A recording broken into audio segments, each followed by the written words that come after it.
Welcome back to the Restaurant Growth Show podcast. We are really excited about our guest today. He is a storyteller. He's an entrepreneur. He's an innovator and a disruptor. He's been featured in the Wall Street Journal. He owns Cali BBQ and founded Cali BBQ Media. He and his team are redefining the independent restaurant. Please give a warm welcome to Shawn Walchef. Shawn, welcome to the show. How are you doing today? I'm doing awesome. Thank you so much for having me. Ready to have some fun today and hopefully add a little value to whoever is watching, whoever is listening, wherever you are on earth.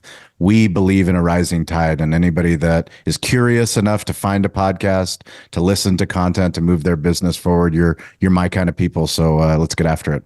That's fantastic. Thank you for that. Rising tide raises all ships. Right. That's fantastic. Right. And you know, just so you know, our listeners are restaurateurs. The goal of the Restaurant Growth Show podcast is to help restaurateurs grow their business by leveraging technology. And as you well know, technology in the restaurant industry right now it's all over the place. Like, it's constantly changing. Everyone's got these crazy tech stacks. Some are building them up, some are ripping them down. There's so much happening in this space. So yeah, welcome everyone. We're really excited to talk to Shawn here. Shawn, really quick, you've been in the media quite a bit lately, even more than normal. Can you talk to us a little bit about your experience with dynamic pricing, how you came to the decision to use it at Cali BBQ, and what have the results been so far?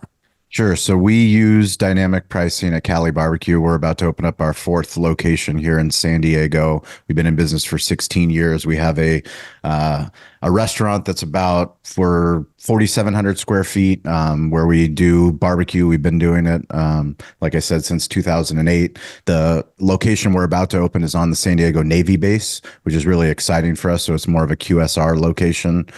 We have 2 stadium locations and then 1 ghost kitchen location. But dynamic pricing, we use a company called Juicer, and Ashwin Kalmani, he's the CEO founder. We've been working with their team over the last about year and a half to implement dynamic pricing for Uber Eats and DoorDash.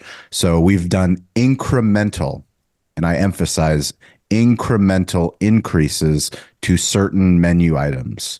Now, the reason that we've ended up in the news is, as everyone who's familiar with the Wendy's story broke on mainstream media when somebody, the New York Post, came out with surge pricing. Now, the word surge is a sudden, violent increase. Multiple definitions is no one wants to be surged on.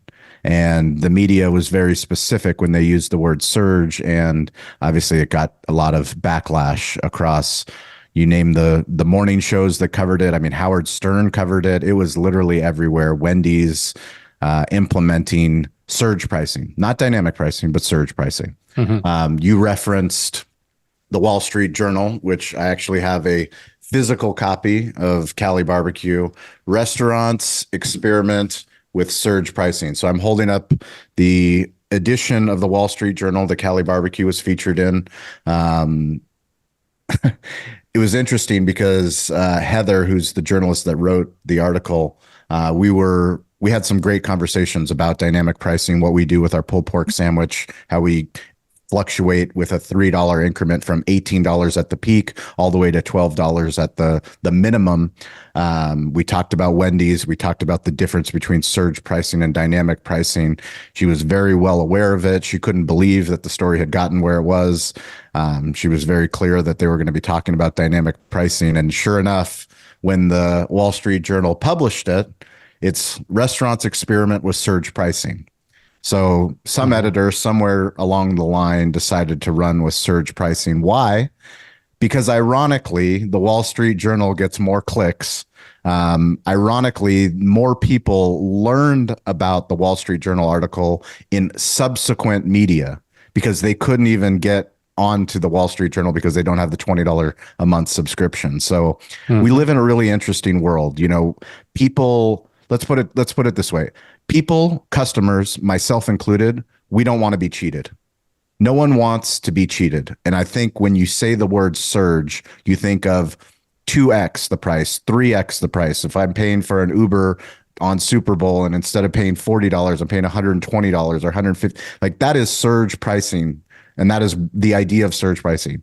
Dynamic incremental pricing is something that, as you guys know, we've been doing in restaurants since the beginning of time with happy hour and with early bird specials. It's just adding technology that allows you to change and fluctuate prices based off of supply and demand. One of the things that I love about Ashwin and Juicer is that when you're working with tech companies that are pro restaurant, pro operator, what we care about is how do you help me from a marketing and branding standpoint, let me incentivize and make a more loyal customer with dynamic pricing. Because as much as everyone says that they don't want to be charged $18 for the pulled pork sandwich at 5 o'clock on a Friday because that's when everyone's coming, there is a good 80% of the customers that would much prefer to pay less if they knew that they came in earlier. I hate lines. I'm a restaurateur and I will do anything in my body to avoid lines. Like literally I'll go, I'm a tailgater. I'll get to a stadium, 80,000 people in the stadium. I'll get to the stadium 4 hours early just because I don't want to go in with everybody else. I do everything in my body to avoid lines. And I think that's the cool thing about technology. It's also a scary thing. It's what scares people a lot about technology. Agreed. I think that there is, and we've seen it happen before. It's about behavior. Oh my God, we need to adapt to this new behavior. But once we're there, we love it, and we know how to take advantage and trick the new system, and then life just goes as it is, as it was.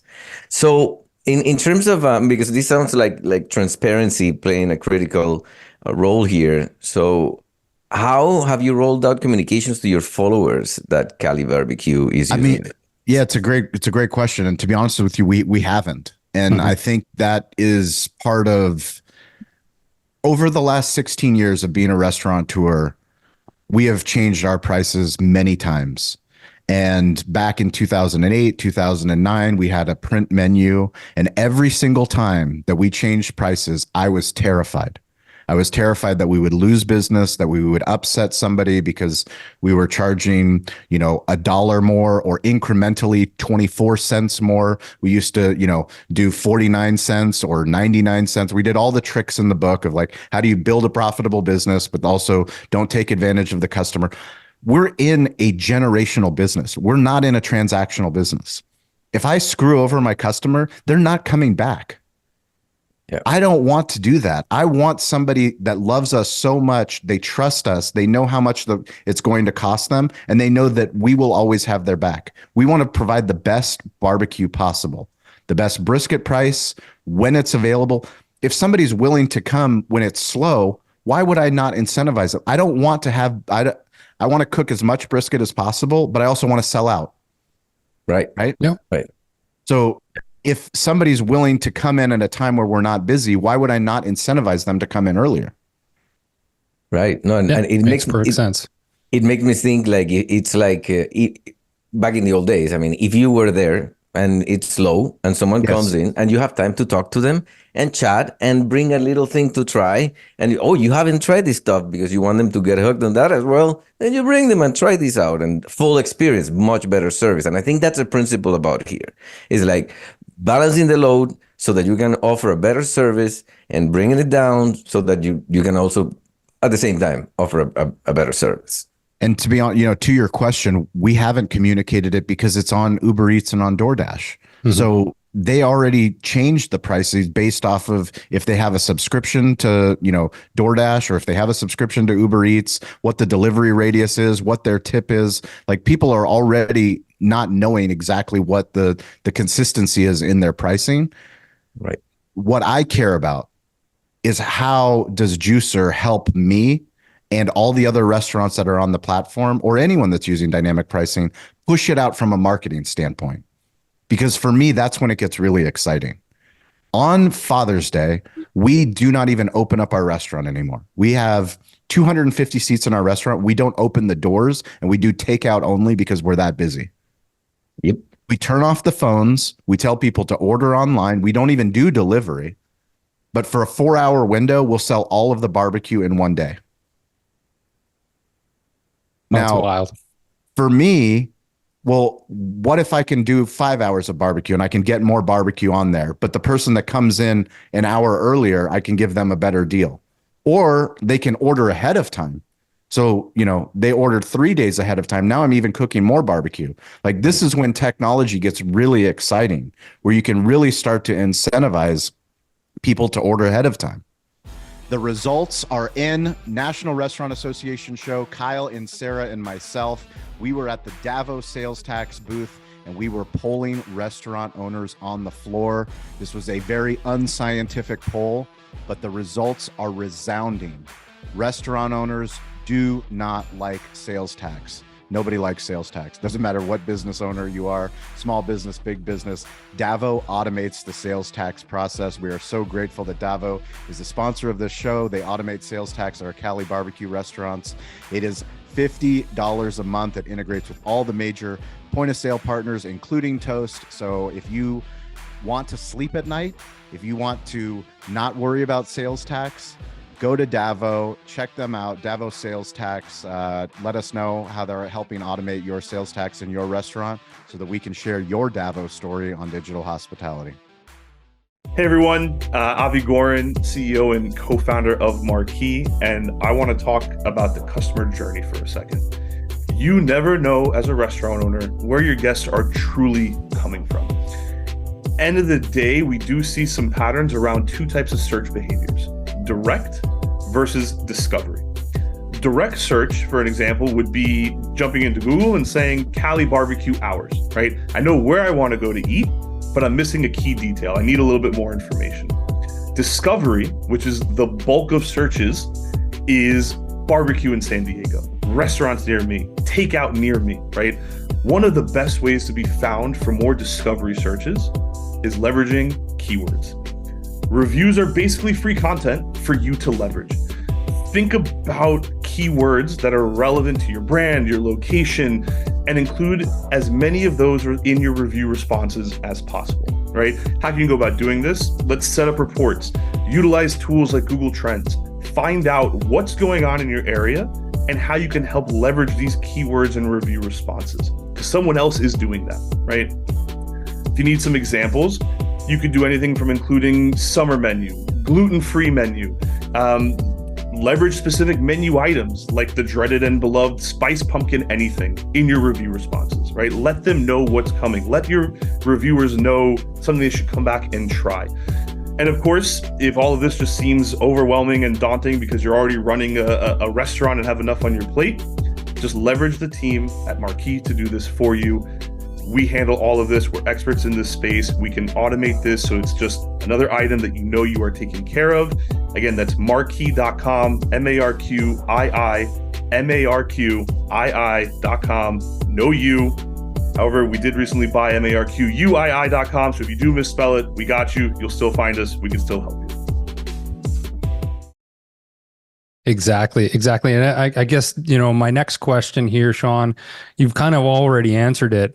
But because you're in the media, because, you've got social posts and LinkedIn posts and all of this messaging around what's happened with the term surge pricing and dynamic pricing, have you had some feedback from your guests? Are they coming in looking and pointing the finger and saying, you're doing dynamic pricing, how dare you? Or has it been well received?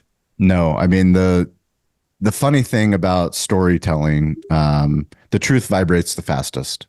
And ultimately, every time that we've appeared in the Wall Street, so we've appeared in the Wall Street Journal and the New York Times, which is a big deal for an independent restaurant located in San Diego doing barbecue, like 16 years, like it's almost ridiculous. But, we have a show on Entrepreneur. I was on Australian radio. Like, we've done some really cool stuff and I'm very fortunate and grateful. And we couldn't do it if we didn't have people that love us and trust us and have kept us in business. So if they thought that I was full of shit or some charlatan out there selling them, trying to screw them over, they wouldn't come back. Mm-hmm. But they trust us and they know that they love our barbecue so that they order it for their weddings and they order it for their a death in the family. They order it for a charity event that they're doing. We're about to open up on a Navy base. Like, we couldn't have those relationships if people thought that I was a used car salesman that says, this is the sticker price of a $10,000 car, but you walk out and you're paying $13,500. Like, that's not what we're trying to do. What we're trying to do is always build generations of people that love our brand, that will go and tell other people in real life and in social media how much they love Cali BBQ. Love it. So let me see if I get the picture straight. So you guys are in all of a sudden in the news in New York Post and why not? And someone comes, one of your customers is like, "Oh, you guys did it again," and it's like you guys are so upfront and also digital focused as an organization that it's like it's part of your culture. Like, they already know. It's like, oh, of course, there's Shawn doing another breaking new ground. Well, the secret is everyone cares and no one cares. Yeah. Right. It's literally the greatest fear that every restaurant and every business owner has, is that everyone's going to be talking about you or no one's going to be talking about you. And ultimately, it's somewhere in between. Everyone, all they care about is themselves. So it's like, we can get national media attention, we can get global media attention, but ultimately the people that come in, they didn't see the Wall Street Journal. Like, they're not reading the Wall Street. They're worried about whatever's going on in their life with their husband, their wife, their kids, their parents. They're just trying to live their life. And all we can do is do the best job that we can in our village, in our space, but also, leverage technology to teach other restaurateurs and other people that believe in us, like, hey, we're doing something really cool with Juicer. Maybe it'll work for your guys' brand that has, 15 units or 20 units, or maybe even 1 unit. Like, things have to change. I have good friends that have been in business, own restaurants here in San Diego. We also had a friend in Las Vegas recently. In the last 2 weeks, they've closed their businesses. Mm-hmm. Like, right. This is a reality. I talked to, US Foods. They're our primary food vendor. Really great relationship with them. And there are a lot of restaurants, not just in California, Southern California, but that are struggling to keep up with their bills. Yeah. Like, the restaurant business is hard. Yeah.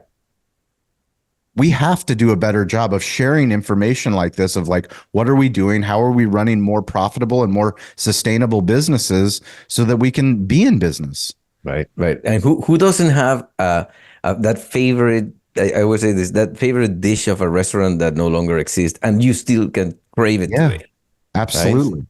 Right? And so what would you sorry, tell? Jose, let me just jump in real quick here, because Shawn said something that's really resonating with me, and it goes back to sharing information. And Jose and I just literally got off a call right before we jumped on this podcast. And we were talking to a very successful restaurateur locally here. And we were talking about different applications and use of dynamic pricing for his restaurant or his several locations.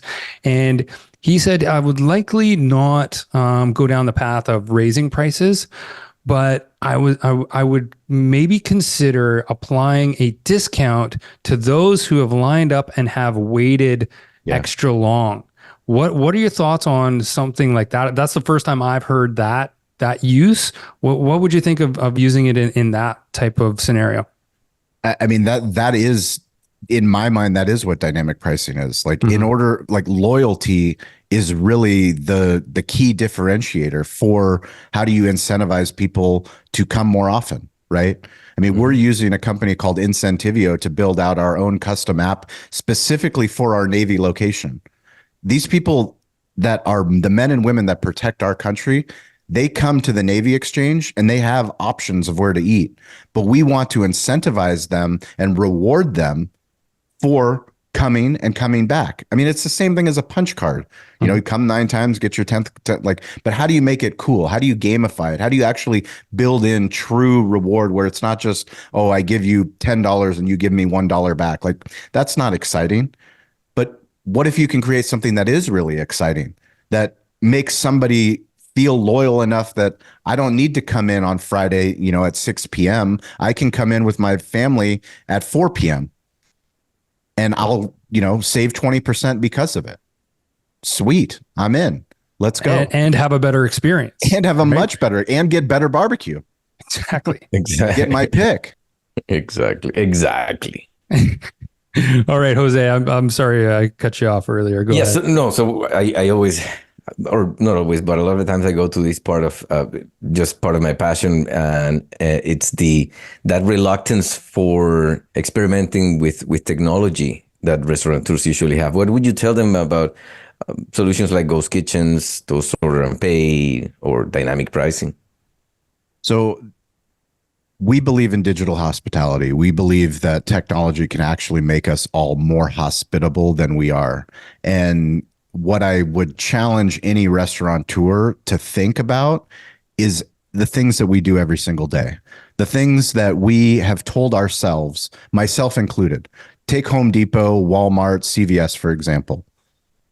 5 years ago, they put in self-service kiosks. And I myself said, why am I going to go to the self-service kiosk? Why do I need to check myself out? I'm going to wait in line and actually have someone check me out. I said that. Somebody that believes in digital hospitality. Yet I waited in line and I go, why am I not going to use the self-service checkout? Sure enough, now I can't believe that people wait in line for someone to check them out when there is a self-service kiosk. When I go and I travel, American Airlines, Delta, Southwest, what do you think there is? Kiosks. Bag your own bag. Okay. Right. Before I didn't want to do it because I was worried that the bag isn't going to make it there. But now I don't want to wait in line. Why would I wait in line when I can go and bag it myself? I'm literally putting my passport, the most vital information possible, scanning my passport, packing bags because me and my family travel all the way to Bulgaria, checking ourselves in. This is technology. We're all slow to technology. At some point, people were upset that they had to pump their own gas. At some point, people were upset that there wasn't someone at the toll booth. Like, can you imagine stopping at the toll? I have a toll at my neighborhood where I live here in Eastlake. There's a toll. I have a transponder and I just fly right past everybody that's waiting to pay at the toll. Exactly. Like, technology is all around us. I'm a season ticket holder for the San Diego Chargers. Well, it used to be San Diego. Now it's Los Angeles Chargers. I remember clearly about, 5-10 years ago when they went to electronic tickets only. Season ticket holders on Facebook, on Twitter, on the internet, on Reddit, all upset. I can't believe they would do a digital ticket only. I'm never going to go to the games anymore. Guess what? You go into SoFi Stadium, 80,000 people, no one has a paper ticket. They're a cashless stadium. Mm-hmm. You can't pay with cash. So anybody that's a restaurateur, like, everywhere else is evolving. Why can't we evolve? Exactly. It's learned behavior, and we can't even believe when we look back, we go, wow, the way it was. I didn't want to cut the cord in my house. Yeah. I literally was on DirecTV. I was DirecTV's biggest customer, paying some stupid DirecTV bill. And finally, 3 years ago, I cut the cord. Now I have YouTube TV. I can't believe that I was not on YouTube TV. YouTube TV is an incredible experience. I'm watching March Madness. It allows me to watch picture in picture. I'm watching 4 games. I get to pick whichever game I want. Like, this is just technology. Yeah. Yeah. And well, I got to say on the streaming side of things, it's kind of come full circle because I'm watching Amazon. I'm watching Amazon the other day. We're getting into this movie and all of a sudden the commercials got more frequent and longer. And I was cursing Jeff Bezos the entire time. Screw you, Jeff. Yes. Yeah. It's hilarious. Right? So, listen, we're running a little bit short on time for this episode. Shawn, now's your time to plug away. Where can merchants connect with you? Where can anyone connect with you? What's your platform of choice? As easy as possible. Instagram's probably the quickest place to get me. It's probably where I spend most of my time, Instagram and LinkedIn, and that's at Shawn P. Walchef, SHAWN PWALCHEF. I love connecting with people. We always say, my grandfather, he taught me, stay curious, get involved, ask for help. The coolest thing about content is that if you consume content and if you have the courage to see somebody that you are interested in, what they're talking about, reach out. It's never been easier to send somebody a DM on Twitter, on LinkedIn, on an email. Like, I am weirdly available to connect with people, and I've met some really cool people. I wouldn't be on this call with you guys if I wasn't crazy enough to look stupid, sound stupid, publish stuff on the internet. And the more that I do it, the better conversations that I have. And, I look forward to meeting you guys in person one day. If anyone that's listening to the show, if you make it to San Diego, please, send me a message. I will meet you at my restaurant. I will bring you to the smokers. I'll bring you behind the scenes. We'll make a video. We'll tag the guys in the video. We'll let them know. But that's how content works. Like, you never know. But you gotta have the willingness to post, and you gotta have the willingness to reach out. Hey, that's exactly how you and I met. I reached out on LinkedIn. You got back to me almost immediately. I said, "Hey, we'd love to have you on the podcast," and boom, here we are. I mean, it was fantastic. You were incredibly accessible. And hey, to our listeners out there, please do go and visit Cali BBQ. Go down and see Shawn. Go make some content. Shout out the Restaurant Growth Show while you're there. Please do. And man, what a great time this has been, Shawn. It's such a pleasure to meet you. That's all the time we have for this episode.